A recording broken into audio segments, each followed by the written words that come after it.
1993년 겨울, 부여 능선리에서 고고학계 최대 성과로 손꼽히는 향로가 발굴됐다. 향로의 높이는 정확히 62.5cm. 그 유례가 없이 크고 정교한 이 대형 향로에는 꿈틀거리는 한 마리의 용이 막 피어오르는 연꽃잎으로 장식한 몸통을 떠받들고 있고, 그 맨 꼭대기에는 봉황이 날개를 활짝 펴고 앉아있다.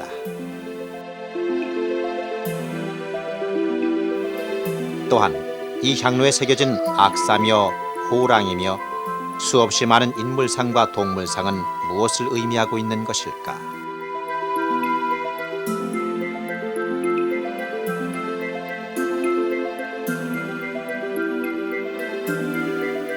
천하가 태평할 때 나타난다는 전설의 새 봉황을 포함해 모두 65마리의 짐승과 74개의 산봉우리, 18명의 인물상이 새겨져 있는 금동대향로.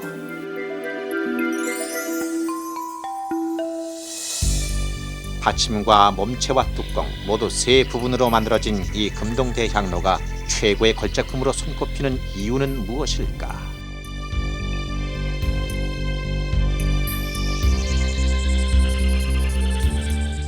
금동향로가 가지고 있는 이러한 아름다움은 다른 동아시아에서 볼 수 없는 백제만이 가지고 있는 가장 독창적인 독창성을 보여줬을 뿐만 아니라 우리가 상상을 초월하는 그러한 그 기발하고 그 아름다운 그러한 면을 가장 잘 표현하고 있다는 점에서 우리는 이 금동향로를 최상의 작품으로, 세계에서 가장 위대한 작품으로 이렇게 널리 알려도 뭐 손색이 없겠다 이렇게 생각합니다.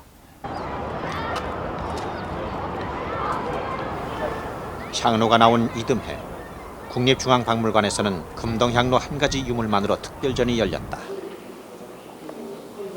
향로에 몰려든 사람들은 입을 다물지 못했고, 과연 이것이 백제의 것인가 하는 의구심마저 갖기도 했다.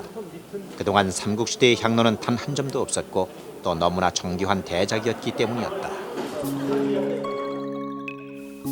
냄새 제거나 구도자들의 수행정진, 그리고 신을 맞이하는 종교의식이나 재래의식의 향을 피우는 도구로 쓰였던 향로. 향로의 대표적인 유물로 박산향로가 있다.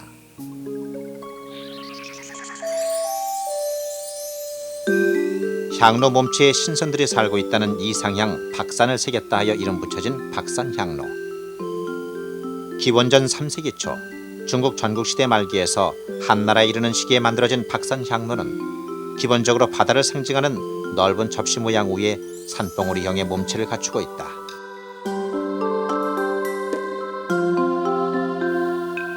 (1세기) 무렵부터는 한껏 멋을 부려 신선뿐만 아니라 동물이나 산수가 등장하고 향로 받침에 용을, 정상부에 봉황을 새겼다.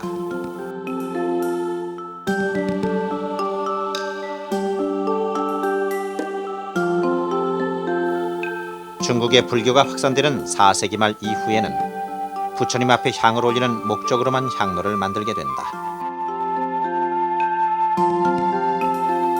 이로 인해 향로에는 당초문이나 불꽃 문양이 표현되고 향로의 몸체를 아예 연꽃으로 치장하기도 한다. 백제 금동태 향로와 거의 같은 시기에 만들어진 이 향로는 전반적으로 형태나 문양이 단순하다.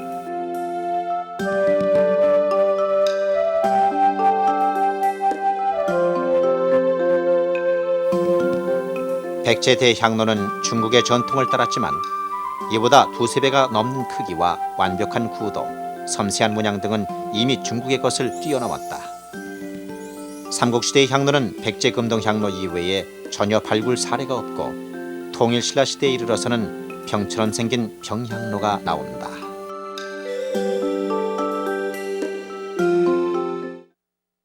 다시 고려로 들어가게 되면 병향로의 제작은 사라지는 대신에 가장 많은 수가 제작되는 것이 보통 우리가 향환이라고 불리우는 받침이 달리고 긴 목에 둥그런 노부가 달려 있는 소위 얘기하는 어떤 컵 모양의 향환을 우리가 고려시대의 대표적인 향로로 둘 수가 있습니다.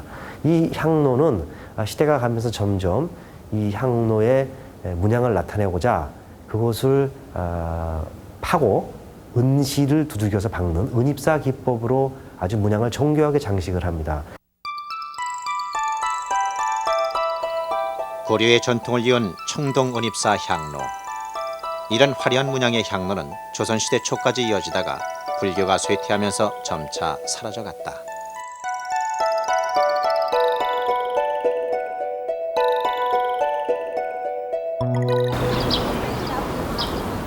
그렇다면 백제 금동향로가 백제인들의 손으로 만들어졌다는 증거는 어디서 찾아볼 수 있을까?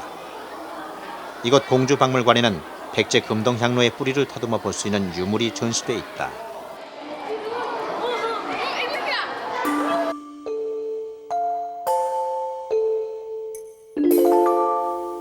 무령왕릉에서 나온 동탁은잔의 표면에는 섬세하고 화려한 문양이 새겨져 있다. 이 은잔은 겹겹이 피어오른 연꽃으로 꼭지를 만들고 뚜껑에는 불꽃 모양의 산과 봉황이 새겨져 있다. 또 그 밑에 용이 꿈틀거리고 있다.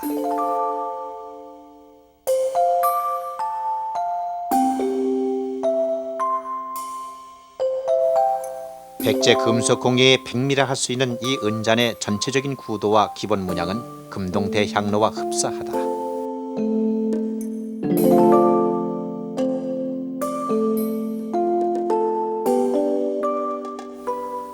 부여 외리에서 나온 전돌에서도 그 유사성을 찾아볼 수 있다. 산경문전의 산능선에는 테두리가 둘러 있고 그 안에 빗금이 가득 채워져 있는데 향로의 그것과 같다.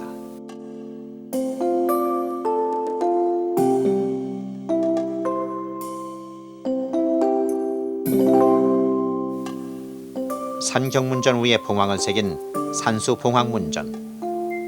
이 산수봉황문전의 봉황은 삿불이 날아 금동향로 꼭지에 앉아있다.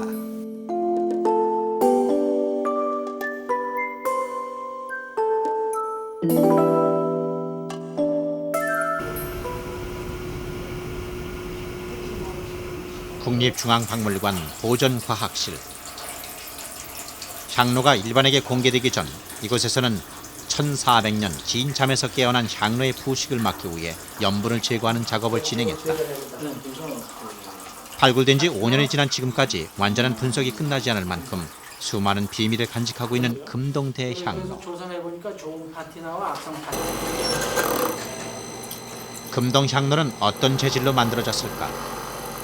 원자 흡강 분석기를 이용해 그 성분을 분석해 보았다. 이 원자 흡강 분석기는 성냥개비 나달 크기의 100분의 1 정도만 있어도 자동으로 성분을 분석할 수 있다. 향로에서 나온 극소량의 알갱이를 100만 분의 1 비율로 증류수에 희석시켜 분석기에 넣었다.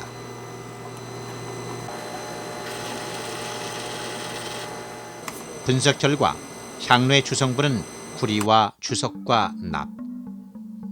한국 청동기 재질의 평균치보다 납이 적게 함유된 것은 금도금 때문이다.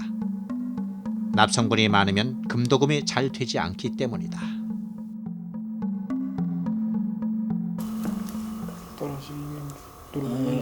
이번에는 향로의 도금층을 분석해 보았다.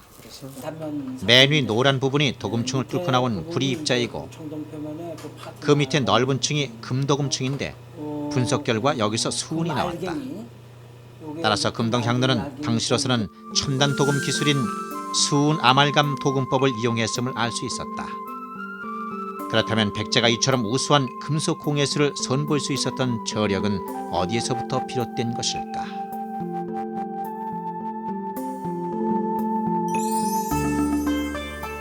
이 땅에는 이미 오래전부터 청동기 문화를 일군 예맥족이 살았다. 이들 종족은 중국 황하강 북부 지역에서 요령 지역으로 이동하면서 기원전 8세기쯤 요령식 동검 문화를 크게 발전시켜 왔고 기원전 4세기쯤에는 한반도 서부 지역으로 남하하면서 독창적인 한국식 동검 문화를 꽃피웠다. 한국식 동검은 요령식 동검에 비해 그 재질이 강하고 예리하며 보다 세련된 모습을 띠고 있다. 이들의 뛰어난 금속 기술을 물려받은 한성시대 백제는 칠지도를 만들어 일본에까지 그 영향을 미친다. 일본 왕에게 하사한 이 칠지도에는 61자의 문자가 금으로 새겨져 있다.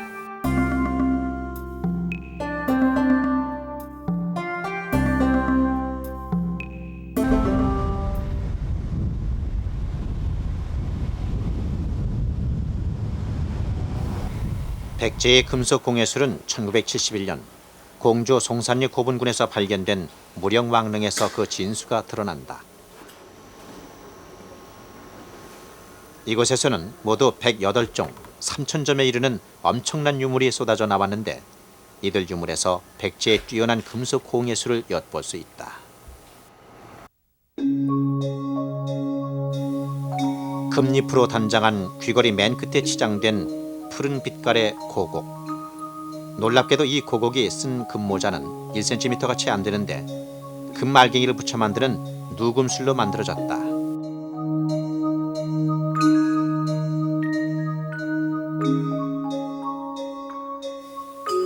왕비의 왼쪽 손목에 찼던 이 은팔찌 바깥면에는 두 마리의 용이 생동감 넘치게 표현돼 있고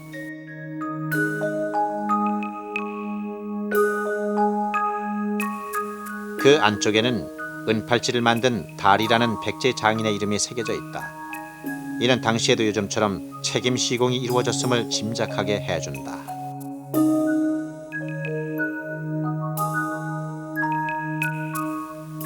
무령왕이 사용하던 환두대도의 손잡이 고리에는 용이 새겨져 있다.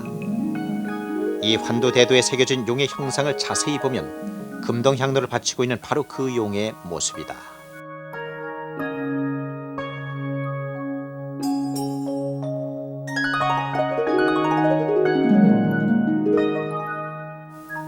이 금구슬은 지름이 7mm밖에 되지 않아 백제 세공술의 극치를 보는 듯하다.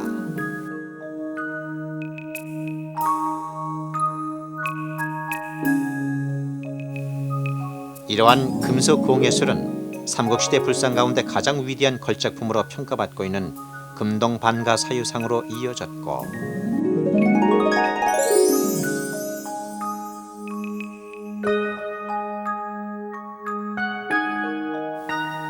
같은 기술로 향로를 빚었던 것이다. 그렇게 백제의 금속 공예술은 이미 웅진시대의 완숙 단계에 이르렀고 사비시대에 이르러 이런 걸작품을 낳게 했던 것이다. 私が見たときに、これは宗王に匹敵する舞踊の香炉であると思いました。で、実は日本にいろんな文化を伝えた百済の文化というものの本当の姿というものは私は香炉にあると思います。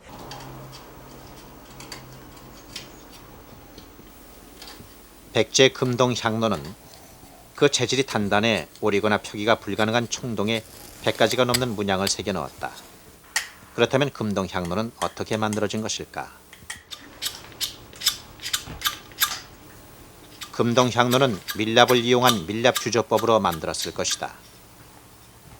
먼저 밀랍으로 갖가지 형상을 정교하게 조각하고 나면 밀랍 속을 고루 파낸 뒤 겉과 속에 주물토를 바르고 밀랍을 녹여낸다. 그런 다음 만들어진 빈 공간에 쇳물을 붓는다.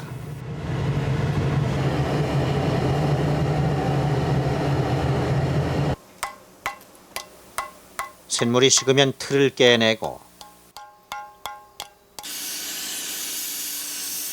같은 방법을 이용해 따로 만들어 놓은 봉황을 붙이고 나면 비로소 청동향로가 완성된다. 바로 잡아줘야 되고 이것이 너무 체크했으니까 여기에 금도금은 어떻게 입혔을까? 금동 대향로에 적용했던 수은 아말감 도금법의 첫 순서는 금가루를 만드는 일. 금가루를 만들고 나면 여기에 수은을 섞는다. 수은을 섞고 나면 불을 가열해 합금을 만들고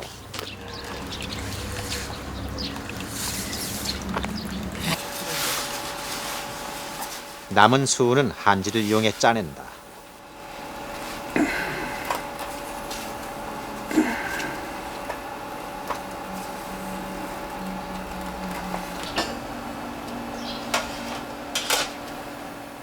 순수한 금과 수은만이 남게 되면 일일이 손으로 문질러 손도금을 시작한다.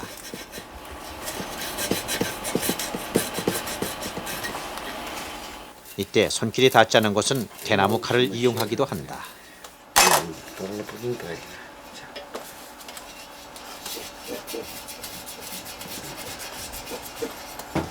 이렇게 물이 나가다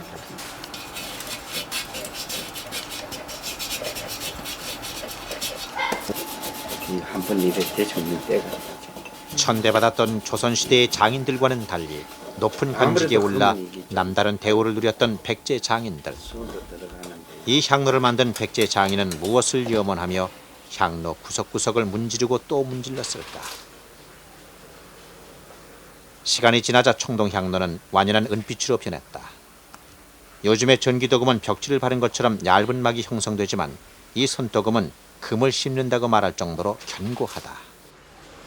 손도금이 좋다는 거는 수온이 금속 속으로 파고 들어갔다가 다시 열이 가해졌을 때 수온이 빠져나오면서 내뿜고 이런 호흡을 하면서 금이 청동 속으로 흡수가 돼 들어간다는 거. 그러니까 그냥 밀착 정도가 아니고 아예 고정을 시킬 수 있을 만큼 아주 탄탄하게 달라붙으니까. 그래서 아말감 손도금이라는 건 그래서 상당히 수명이 길다는 거예요. 뭐 손도금은 제대로 하면 1000년 이상 가니까. 맹독성의 수은은 어떻게 처리할 수 있었을까? 수은의 비등점인 300도 이상으로 열을 가하면 금과 함께 향로의 몸속으로 파고들었던 수은은 증발해버리고 금만 남게 된다. 시간이 흐르자 은빛 향로는 점점 노란 금빛으로 변해갔다.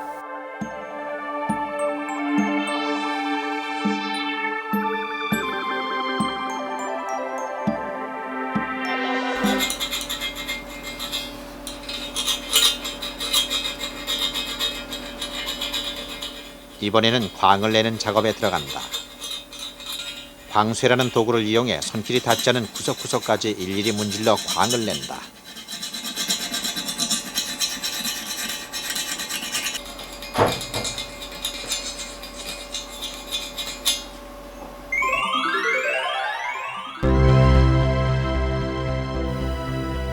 천년 세월의 시공을 뛰어넘어 여전히 그 빛을 잃지 않고 우리 앞에 다가올 수 있었던 금동대향로의 비밀은 바로 이러한 고도의 도금술에 있었던 것이다.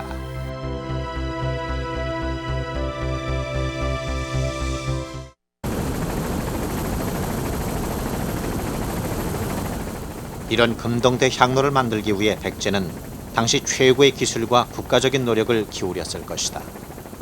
그렇다면 과연 언제 누가 무엇 때문에 이런 대작을 만들었을까? 금동향로가 나온 지 2년 뒤 능선리 절터에서 그 의문을 풀어주는 또 하나의 귀중한 유물이 나왔다. 이 사리감에는 창왕, 즉 위덕왕 13년인 567년 위덕왕의 누이이자 성왕의 딸인 공주가 공양했음을 알리는 모두 20자의 명문이 새겨져 있다. 따라서 사리감이 나온 능선리 절은 성왕의 명복을 빌었던 백제 왕실의 능사로 보고 있다.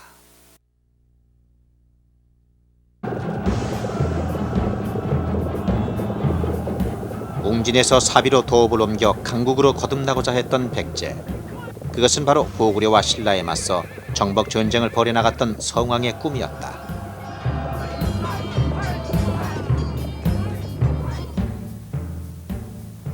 정복 군주인 동시에 불교 중흥에 힘쓴 문화 군주이기도 했던 성왕. 그러나 554년 그는 관산성 전투에서 최후를 맞는다.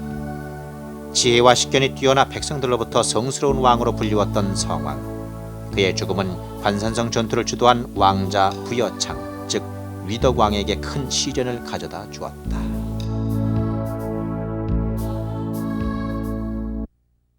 (30살) 젊은 그 태자가 아주 쓰라린 그 참패를 당하고 그 아버지가 아주 비참하게 목이 잘려서 죽는 그런 상황을 경험하고 난 뒤에 아버지 명복을 비는 일, 그리고 그 어려운 인생의 그런 역경을 종교의 힘을 빌리고자 했던 것은 난 당연했다고 봅니다. 그래서 이제 자기가 이제 즉위하고 난 뒤에 백성들을 100명을 출가시켜서 아마 장기간 여러 가지 전 국가가 힘을 기울여서 아버지 명복을 비는 그런 추선 불사를 여러 곳에서 혹은 또 여러 가지로 진행했다고 봐집니다. 그것이 이제 구체적으로 드러났던 것이 바로 그 성왕의 능 옆에 절터가 나오고 절터에서 향로가 나오고 그리고 공주가 공양한 사리가 있었고 이것이 바로 증거돼 주는 것이죠. 백제 왕조의 그 전례가 없는 모두 15차례에 걸쳐 사신을 파견했던 위덕왕의 외교 활동은 즉위 14년부터 시작됐다. 이 시기는 바로 능산리절에 사리감을 공양한 그 이듬해. 결국 능산리절은 성왕의 죽음 직후부터 시작해 위덕왕 13년에 완공됐을 것이고 금동향로 또한 바로 그 무렵에 만들어진 것으로 보인다.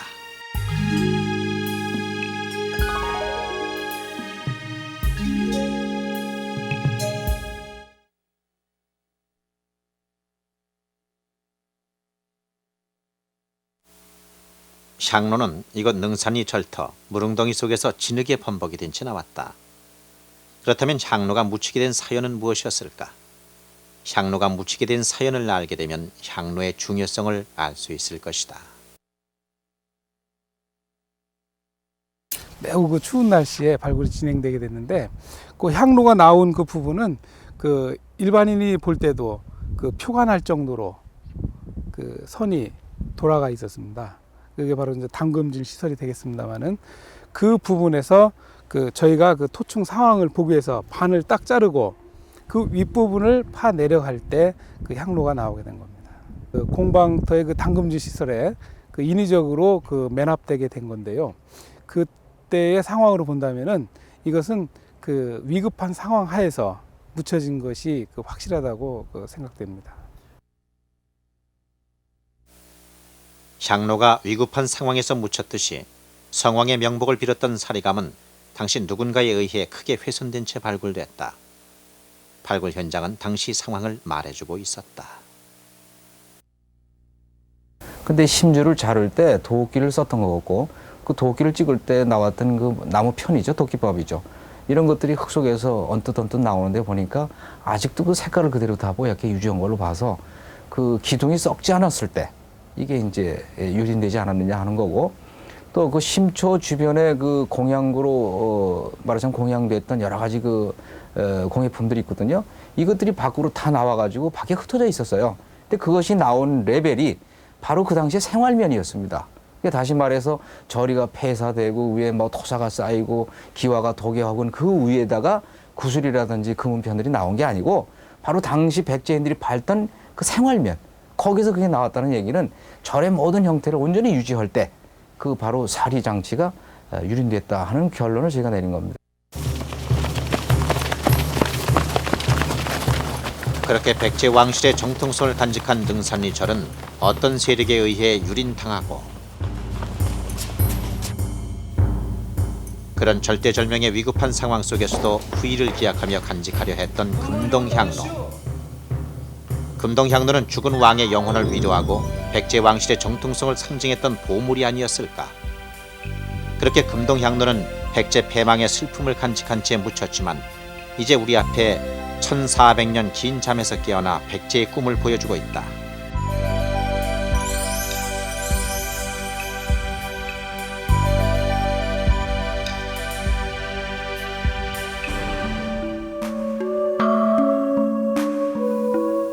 백제 예술의 아름다움은 일정하게 짜여진 좌우 대칭에 머물지 않고 한쪽을 변형시키는 이형 대칭의 미에서 찾아볼 수 있다.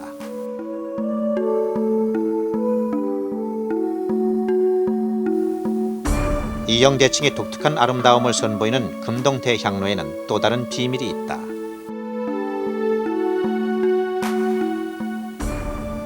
향로는 용의 세 발로 중심을 잡고 있는데 정확하게 이 세 점만이 바닥에 닿아 있다. 가령 백제의 그 삼족토기는 바로 그 다리가 3개인 경우가 되는데 이 3개의 다리인 경우에는 가장 안정적인 고대로부터 솥정자도 그렇습니다만 솥에서 3개의 다리는 가장 안정적인 모습을 보여주는 것이라고 볼 수가 있겠습니다. 그런데 바로 이러한 접점, 3개의 접점을 활용한 또아리를 튼 용의 어떠한 그 구도는 백제인이 뛰어난 그런 그 감각을 엿볼 수가 있겠습니다. 두 번째 가서는 이제 용의 머리 부분이 되겠습니다. 사실 육중한 향로를 머리 하나 가지고 받치고 있다는 것은 좀 빈약한 느낌을 주게 됩니다. 근데 이 부분 처리에 있어서 백제인은 용의 다리를 활용했습니다. 다리 하나를, 발 하나를 위로 솟구치게 하면서 그것 가지고 또 다른 향로의 무게를 적절히 보완해 주는 듯한 그런 인상을 주고 있습니다.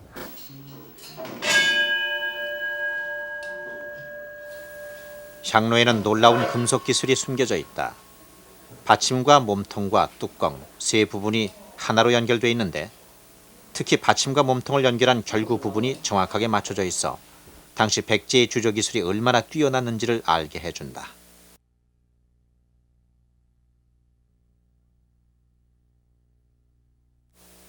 향로의 비밀은 또 있다. 향로 뚜껑에 뚫려 있는 11개의 구멍 가운데 하나는 봉황의 가슴으로 난 2개의 구멍으로 연결돼 있다.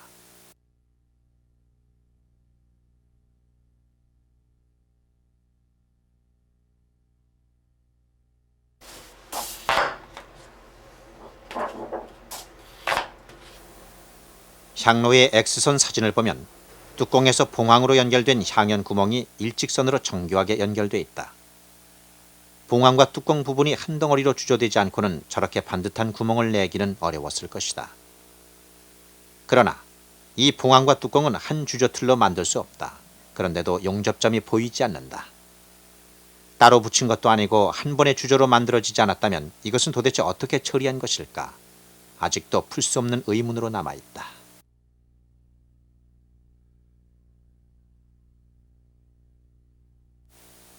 현대 과학으로도 그 의문을 풀 수 없는 이런 고도의 공예품을 만든 백제인들의 저력은 어디에 있을까? 그거는 첫째, 풍부한 물산을 기반으로 하고 있다라고 하는 것을 들 수 있습니다. 고구려하게 되면은 거의가 산악지대로 형성되어 있었던 국가였고 또 신라 역시 마찬가지였습니다. 그러나 백제가 위치하고 있던 오늘날의 경기도, 충청도, 전라도 일대에는 넓은 평야가 이루어져 있기 때문에 이 지역에서 산출되는 풍부한 물산, 이것이 결국은 바탕이 되었고 또 중국과 직접적으로 황해를 건너가지고 문화적인 자극을 받을 수 있었던 사실, 그 위에 백제인들의 문화 창조 능력, 탁월한 우수한 문화적인 그러한 세련된 감각, 이런 것들이 부합됨으로 인해서 이와 같은 백제의 대향로가 결국은 백제인들의 손에 의해서 만들어졌다고 생각이 되는 겁니다.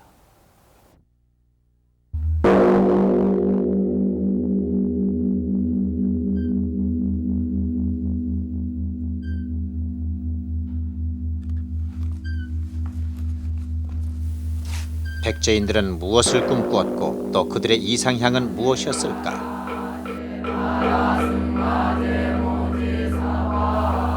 백제는 절과 승려가 많기로 유명했던 불교의 나라였다.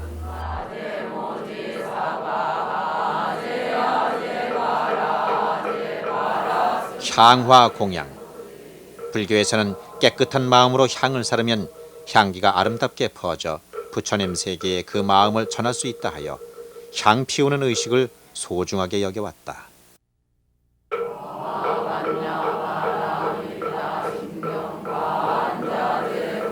그래서 향로는 공양의 도구로서 중요한 위치를 차지했다.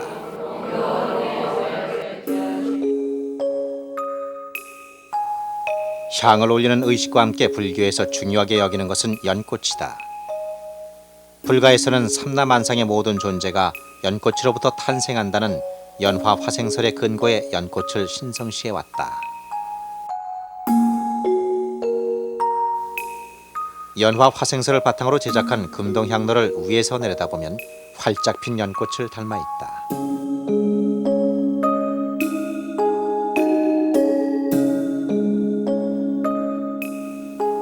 그렇게 용이 연꽃송이를 떠받들고 있는 금동향로에는 막 피어나는 연꽃잎 하나하나에 온갖 생물이 탄생하고 또한 그 위로 수많은 산과 인간들 그리고 새들에 이르기까지 온갖 생명들이 한 덩어리로 숨쉬고 있다.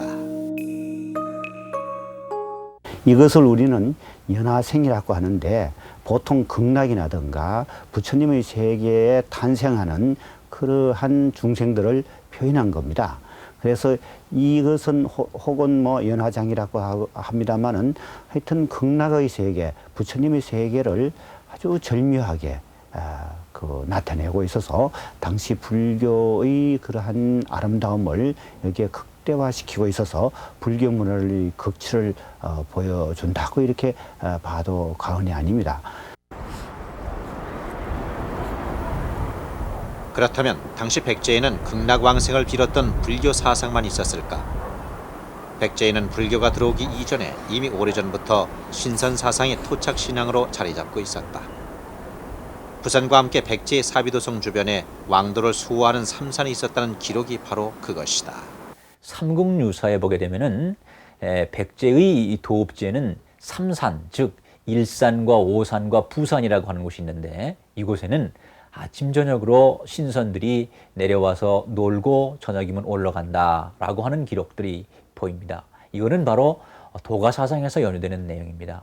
또 하나는 삼국사기 무왕조에 오늘날 부여에 가시면 국남지가 있듯이 국남지를 조성할 때 국남지의 가운데에 도가사상에서 유명한 방장선산이라고 하는 산을 모방해서 만들었다라고 하는 기록, 이러한 기록들이 백제 사비시대의 도가사상을 보여주는 중요한 기록들이라고 볼 수가 있습니다.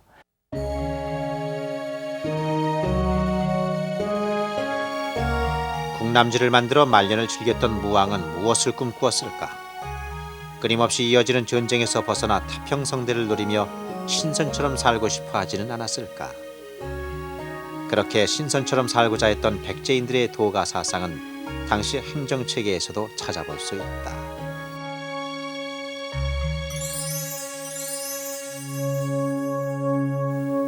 삼국사기의 의자왕 20년인 660년 기록에 보면 백제는 전국을 5부로 나누고 그 아래 다시 37군을 두었다는 기사가 보인다.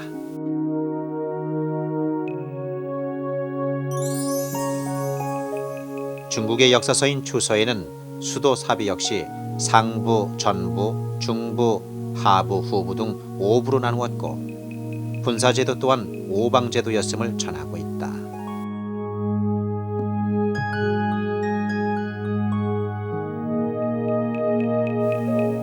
전부라 새겨진 이 표지석은 바로 사비백제의 5부 중에 하나였다. 그렇다면 삼산의 3과 5부 5방의 5이라는 숫자는 어떤 의미가 있는 것일까?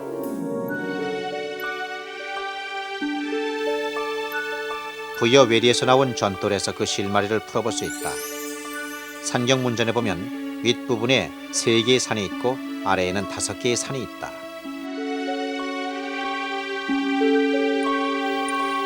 여기에도 역시 산 정상에 봉황을 새기고 그 아래에 다시 삼산 오악을 등장시켰다.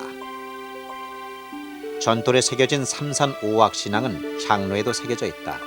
그렇다면 삼산 오악은 어떤 의미가 있는 것일까? 그 향로를 보시면은 크게 세 부분으로 나눠지죠. 봉황으로 상징되는 천개와 그다음에 가운데 그 향로의 본체에 해당하는 부분, 그러니까 인간 세상.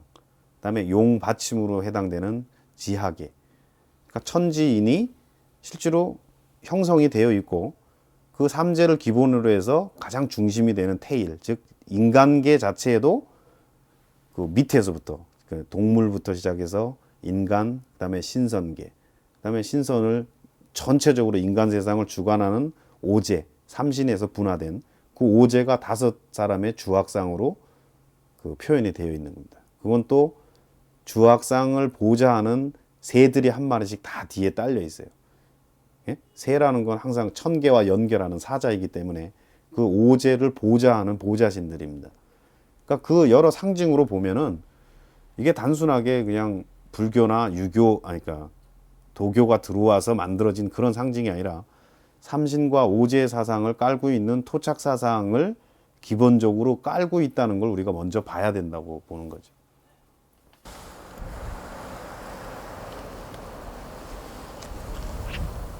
부여 능산리 동화총에는 도가사상의 오방신앙을 한눈에 볼 수 있게 해주는 사신도가 그려져 있다.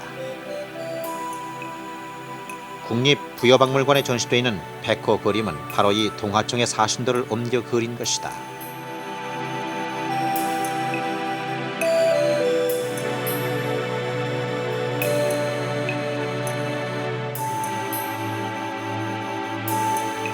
오방신앙은 가운데를 중심으로 동서남북 4군데의 방위신과 5가지의 색깔을 배치했다.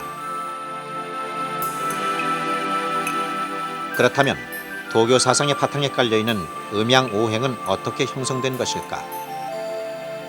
유교와 불교가 성립되기 이전에 형성된 음양오행론은 남방의 농경문화와 북방의 수렵문화의 세계관이 바레만 인근에서 만나 형성돼 중국과 한반도에 전파됐다. 이것의 영향을 받은 유교와 도교, 불교 사상은 다시 한반도에 전래됐던 것이다.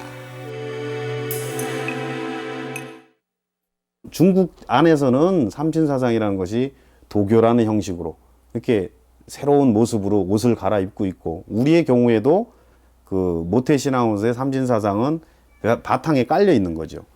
그 상황에서 도교가 들어오고 불교가 들어와도 기본적으로 우리한테는 굉장히 친근감이 있다는 게, 이질적이지가 않고, 그러면서 그 백제 쪽에도 이미 그 단순하게 불교나 도교를 받아들여서 향로를 제작하는 게 아니라 그것을 이미 그 문화적인 충동 없이 흡수할 수 있는 기본적인 바탕으로서의 삼신사상이 깔려 있다는 거죠. 그리고 백제의 향로는 실제로 지난 시기에 나타나는 향로보다 굉장히 정교하고 삼신사상의 그런 전체적인 그 질서를 더 정교하게 보여주고 있어요.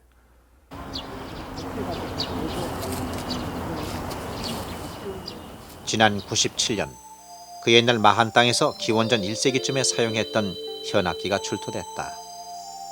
이 현악기는 가야의 가실왕이 만든 가야금보다 600년이나 앞선 것이다.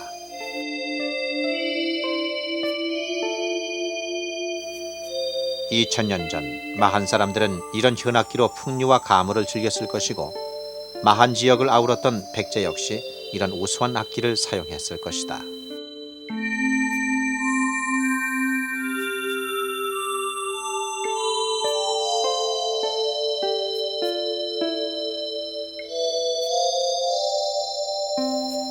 금동향로에는 백제인들이 사용했던 악기를 그대로 본 떴을 5악기가 선보이고 있다. 그렇다면 우수한 마한 문화를 흡수하고 또 중국의 선진 문화를 받아들였던 백제의 음악 수준은 어떠했을까? 국가에서 우보고치라고는, 요즘으로 얘기한다면 쉽게 얘기하면 군악대인데요. 그런 것들을 이미 축하의 하사 음악으로 내려주었다는 얘기거든요. 그럴 뿐만 아니라 그거 훨씬 이전부터 마한을 중심으로 해서 소위 말해서 소대를 중심으로 한 그러한 국중대회를 공동체로 열었다는 것을 종합해 보면은 우리가 안 것보다도 훨씬 더 풍요롭고 다양하고 성숙된 문화가 있다는 걸 알 수 있는데요. 바로 그 점이 금동향로에서 극치로 나타나는 것이라고 볼 수 있어요. 오악상의 악기는 무엇일까? 비파나 월금의 원형으로 보이는 완함.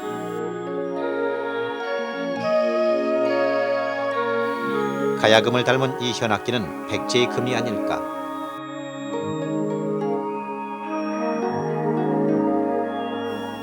이것은 서양의 펜플룻과 비슷하게 생긴 배서. 역시 관악기인 이것은 피리의 일종이다.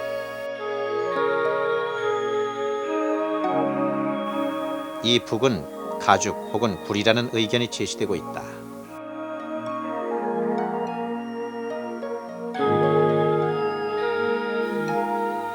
오악상들은 한결같이 오른쪽으로 머리를 묶어 맸다. 이런 머리 형태는 마한 처녀와 닮았다는 주장이 제기되고 있으나 여전히 풀지 못한 의문으로 남아있다.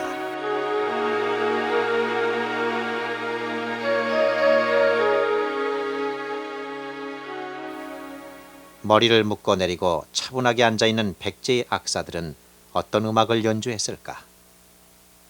현재 전해지는 백제 음악은 백제 유민들의 노래 산유화가에서 그 흔적을 찾아볼 수 있다.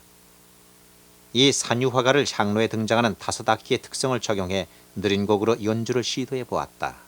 과연 어떤 음악을 선보일 수 있을까?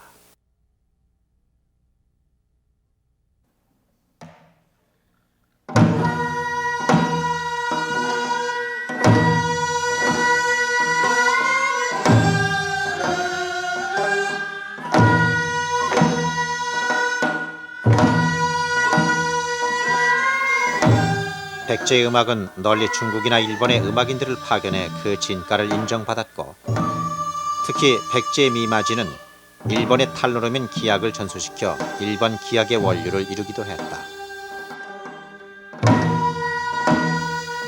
천상의 음악을 연주하며 태평성대를 꿈꾸었던 백제인들. 계속되는 전쟁과 힘든 노동으로 민중의 삶은 고달팠을 것이고, 그럴수록 신선처럼 살고 싶은 꿈은 더욱 커졌을 것이다.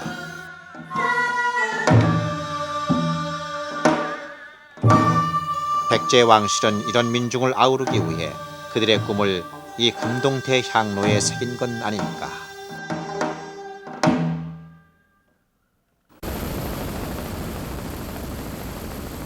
도착신앙인 신선사상을 바탕으로 도교, 불교, 유교 사상을 자유롭게 받아들여 그들만의 독창적인 문화를 일궈낸 백제는 일본의 그 우수성을 전파해 세계주의를 실현했던 고대 국가였다. 백제인들은 바로 그런 우수한 문화 속에서 여유 있는 삶을 누릴 수 있었을 것이다. 그 여유로운 삶은 우리 앞에 천진무구한 미소를 남겼고, 장중하면서도 세련된 아름다움을 선보였다.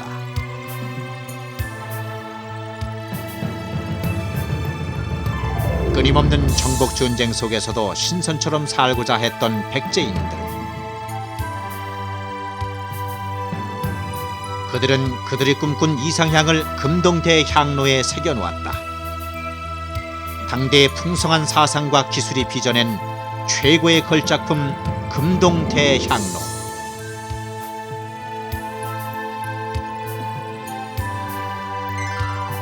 백제 금동대 향로는 민중의 삶에서 왕실의 염원까지를 모두 담아낸 백제 역사의 대서사시였던 것이다.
이 땅의 역사에서 사라진 왕국 백제. 흔히 백제는 무능하고 향락에 빠진 의자왕 때문에 패망한 것으로 비추어졌다. 과연 마지막 왕 의자왕에 대한 역사의 평가는 정당했다. 그리고 700년 역사의 강성한 왕국이 갑자기 요절할 수밖에 없었던 이유는 무엇인가? 특별기획 대전 MBC 다큐멘터리 잃어버린 백제를 찾아서 제12부 사라진 왕국의 비밀. 660년 백제의 마지막을 조명해 봅니다.